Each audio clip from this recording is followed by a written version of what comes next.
right, we're going to work through the check your understandings. I'm actually going to start with C and work backwards on problem number 1. So if we look up at our quick notes, we see that vertical line has an undefined slope. And it goes through the x-axis, so the equation is x equals, zoom in here a little bit so we can count, 1, 2, 3. Notice also, right, the x's are both 3's. That's why the equation is what it is. On a vertical line, all the x's are the same, so x equals whatever that number is. B, again, we're working backwards, is a horizontal line. It has no rise. So it's 0 divided by something, which means the slope is 0. And it goes through the x-axis, it goes through the y-axis. So y equals 1, 2, 3. And again, if you look at the coordinates, you'll see that all the y values are 3. So that's the slope in the equation for those special cases. In A, we're going to do the slope, the rise over the run. You want to make sure, like I would not pick to look at that point because you don't know exactly what it is, right? You want to look where you're crossing right at a corner. So you could look there, but honestly I think it's easiest just to look at the 2 intercepts. And if I count, I'm going up 1, 2, 3, 4. So my rise is 4.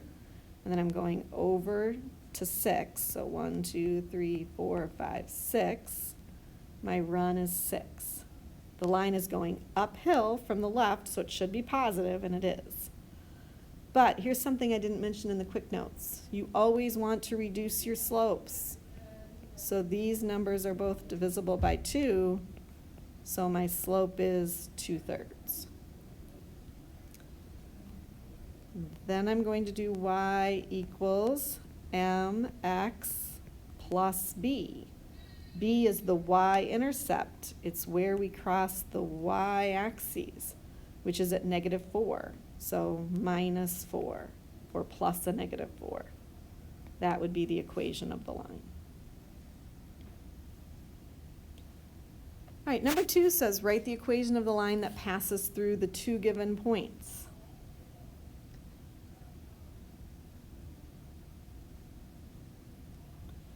All right, -4, 9, and 2, 15. So in order to write the equation of the line, I need to know the slope and the y-intercept. So step 1, we're going to find the slope. I'm going to use the equation to do that. y2 minus y1 over x2 minus x1. Remember, the first point has an x and a y. That's first, so I put a 1. The second point has an x and a y. Second, so I put a 2. So y2 is 15 minus y1 is 9 over x2 is 2 minus x1 is -4. 15 minus 9 is 6. 2 minus a -4 is 2 plus 4, or 6. So my slope is 1. The next thing I want to do is find the b value. There's a few different ways we can do this, but since I'm just going to talk about slope-intercept form, we are going to use, slope-intercept form. I know the m, and I know 2 different xy pairs. So I can pick either one of them. I'm going to pick this one because there's no negative numbers. I like to avoid the negatives if I can. And I'm going to use those for y and x. So I'll have a value for y, a value for m, and a value for x, and then I can solve for b. So let's write the equation out. Y equals mx plus b. I'm choosing to use this y for y, which means I have to use this x for x, right? I can't use the y from one coordinate pair and the x from the other. And then my m is 1. So I'm going to put that in right there.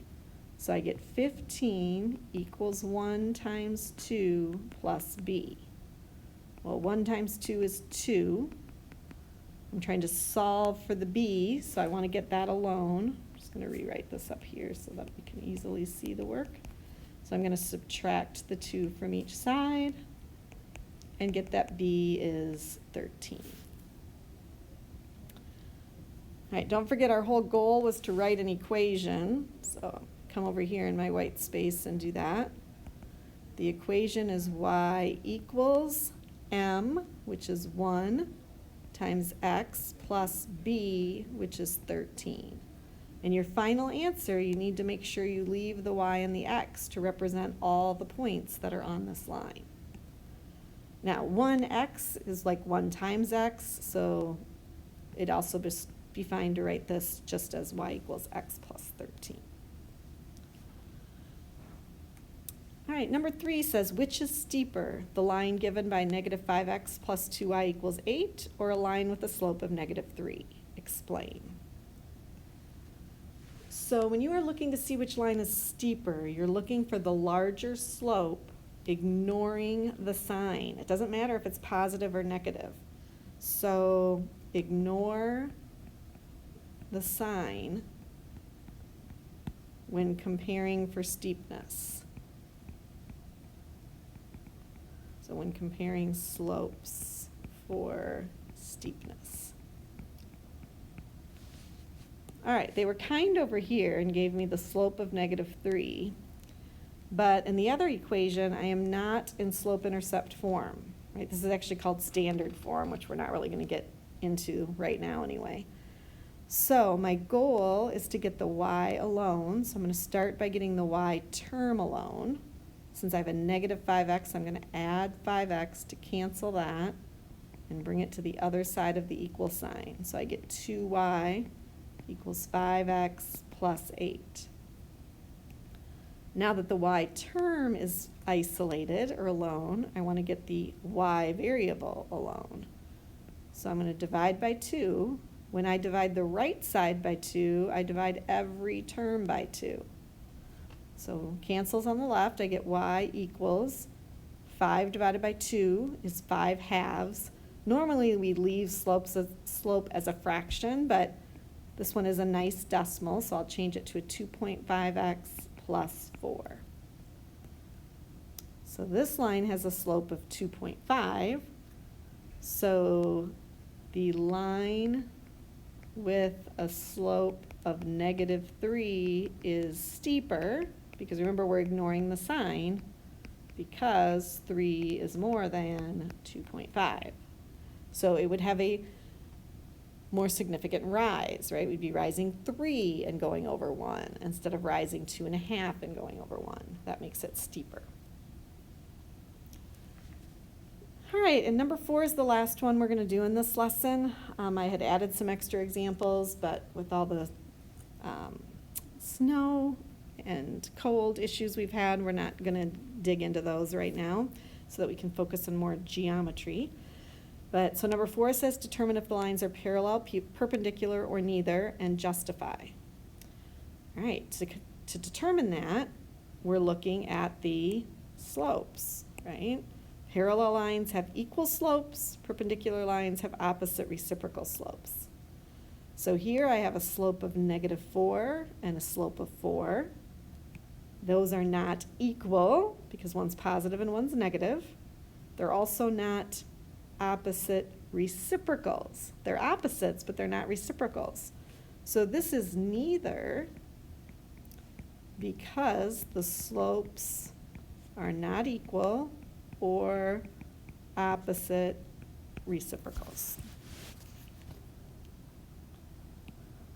In B, we know this slope is a negative 1/3, but again, they gave us this top line in standard form.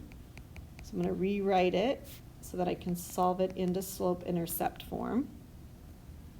Starting, I'm going to subtract the 5x because I'm trying to get the y alone. So I get 15y equals negative 5x minus 8. And then I divide every term by 15. So I get y equals negative 5/15 x minus 8/15. Again, typically we leave fractions when we can. We definitely want to leave fractions here because we're going to be comparing to a negative 1/3. If you stopped right now, you might look at this and say, my slopes are not the same and they're not opposite reciprocals, so it's an either. But remember, slopes always have to be reduced. Whoops. So negative 5/15, the numerator and the denominator are both divisible by 5. So 5 divided by 5 is 1, 15 divided by 5 is 3. So it reduces to negative 1/3, which means my slopes are the same. So that is not the pen. The lines are parallel because equal slopes.